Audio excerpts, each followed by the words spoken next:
Yo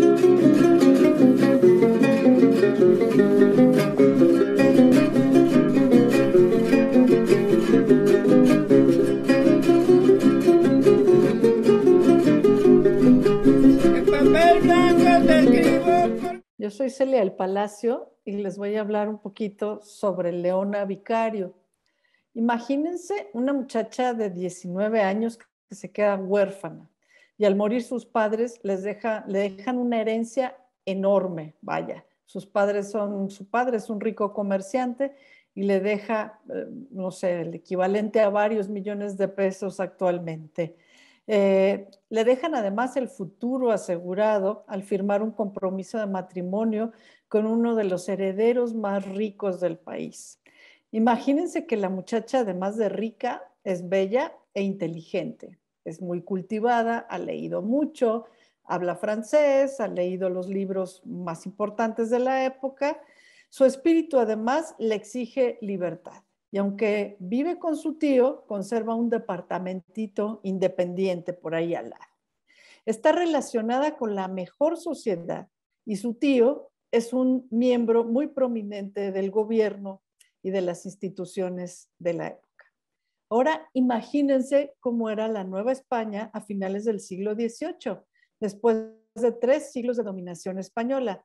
Estamos hablando de una sociedad dividida, que no permitía el ascenso social fácilmente. Las clases sociales estaban muy bien marcadas y el estatus estaba definido no solo por el dinero, sino por la sangre. Solo los peninsulares, los españoles de vieja sangre, sangre pura, podían acceder a los más altos puestos de gobierno, de la iglesia y de otras áreas. Las realidades y los valores eran muy distintos de los nuestros el día de hoy. Los criollos, aunque fueran ricos, siempre estaban en segundo plano. Finalmente, a finales del siglo XVIII y principios del XIX, pues el descontento de los criollos fue creciendo y se empezaron a organizar en grupos de conspiradores en varias ciudades de la Nueva España. Primero quisieron, aprovechando que el rey Fernando VII fue capturado en España, pues quisieron establecer una autonomía en la Nueva España para intentar poner aquí un nuevo virrey que fuera más cercano a sus ideales y a sus valores. Finalmente esto no resultó bien y entonces tuvieron que seguir con las conspiraciones. Finalmente esto desembocó en el grito de Dolores en 1810. Y bueno, una vez puesto este escenario, volvamos con aquella joven rica, bella, inteligente, culta, criolla. Algunos dicen que mestiza, puesto que también tenía por ahí algunos antepasados indígenas, que había sido descendiente del mismísimo rey Netzahualcóyotl. Y bueno, tenemos a esta mujer que en medio de este ambiente de conspiraciones y además con un gran descontento por parte de la población, porque no había libertad de producción ni de comercio. Muchos de estos criollos fueron obligados, digamos, a mandar sus impuestos, un dinero que era suyo para financiar la guerra en Europa, con nuevas leyes, nuevos impuestos, con un nuevo gobierno. Entonces, la gente no estaba contenta. Entonces, en este ambiente de conspiraciones, esta chica decidió dejar atrás su vida de fiestas, su vida de sarao, su vida de teatro, de paseos, de diversión, y se empezó a involucrar seriamente con los grupos sediciosos de la Ciudad de México. Esta mujer es nada menos que Leona Vicario.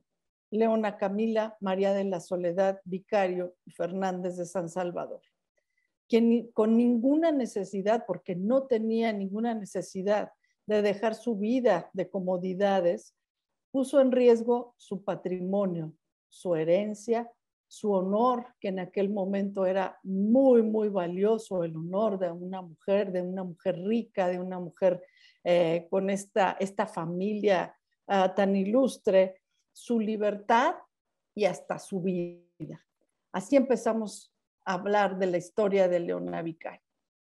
Leona se convirtió entonces de haber sido la novia de don Octaviano Obregón, que tuvo que huir del país en una de las primeras conspiraciones porque él estaba a favor de la autonomía de la Nueva España.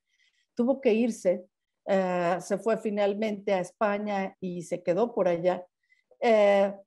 Entonces, bueno, Leona se convirtió en una mujer pues soltera, muy envidiable, digamos, aunque estaba comprometida. Por esos años conoció también a un joven que llegó a hacer el servicio social, así lo podemos llamar, para graduarse de abogado en el bufete de su tío, Agustín Pomposo Fernández de San Salvador, y comenzó a cortejarla. Ese joven era Andrés Quintana Roo. Pero realmente Leona ya se había involucrado en estos grupos sediciosos que estaban conspirando a favor de la autonomía y después conspiraron a favor de la independencia de la Nueva España, que eran los Guadalupes en la Ciudad de México. Y bueno, después de la muerte de Hidalgo, una vez que estalló la rebelión y que Hidalgo empezó a combatir, fue derrotado un poco después. Estos grupos sediciosos continuaron en la lucha. Esta joven se involucró de lleno con estos grupos, dio dinero en la medida de lo posible, porque en ese momento las mujeres no podían manejar sus propios bienes. Su tío era quien le manejaba los bienes y su tío era furibundamente realista, es decir, a favor del rey. Y del viejo régimen y de conservar todo exactamente como estaba. Entonces Leona muchas veces tuvo que mentir para poder acceder a su propio dinero y poderlo destinar a ciertas actividades pues sediciosas con estos grupos conspiradores.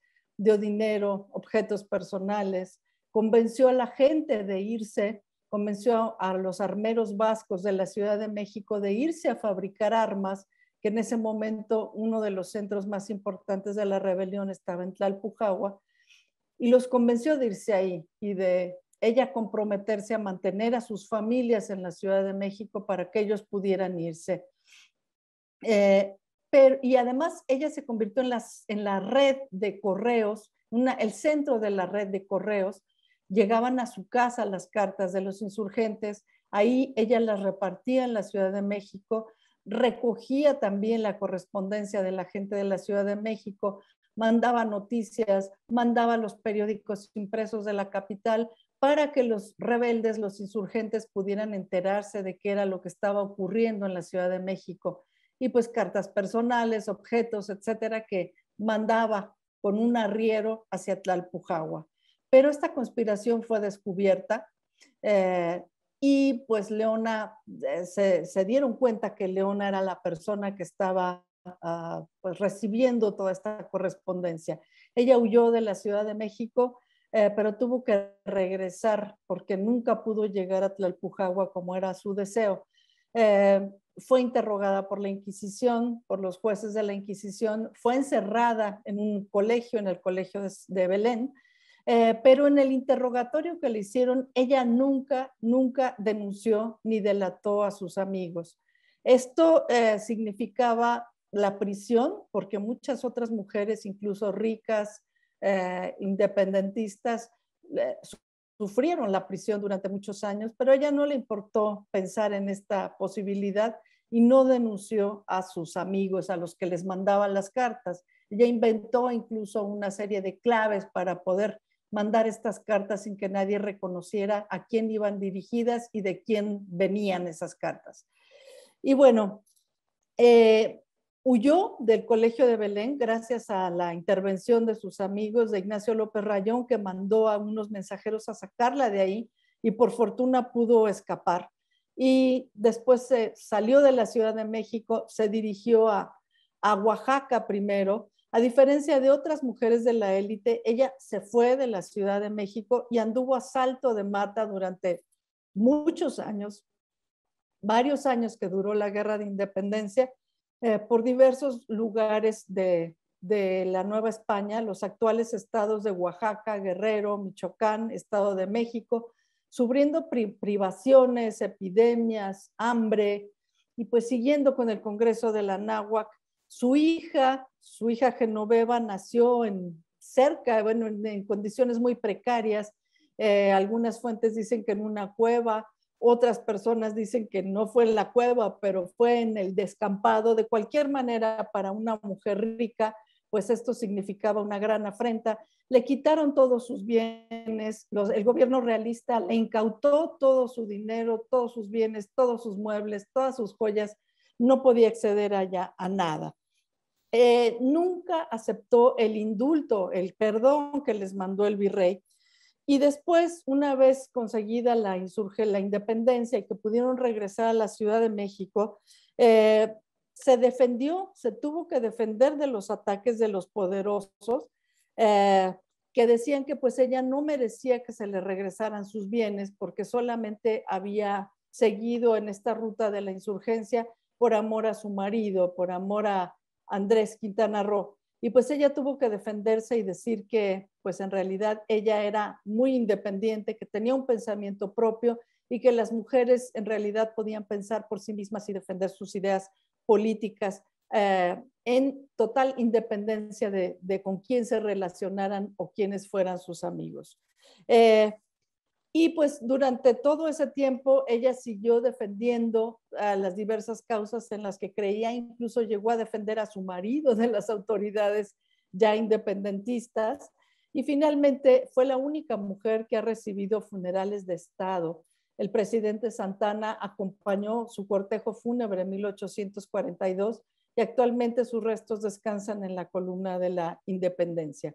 Como Leona, hubo otras mujeres que lucharon y participaron en la guerra de independencia como conspiradoras, seductoras, correos, incluso capitanas, generalas, y pues la historia tiene esta gran deuda con sus mujeres. Los libros de texto hoy en día solo consignan 1, 2 y 3 y a mujeres, pero se les ha olvidado la participación de todas ellas, en especial una tan importante como lo fue esta gran heroína de la independencia, que fue Leona Vicario. Muchas gracias.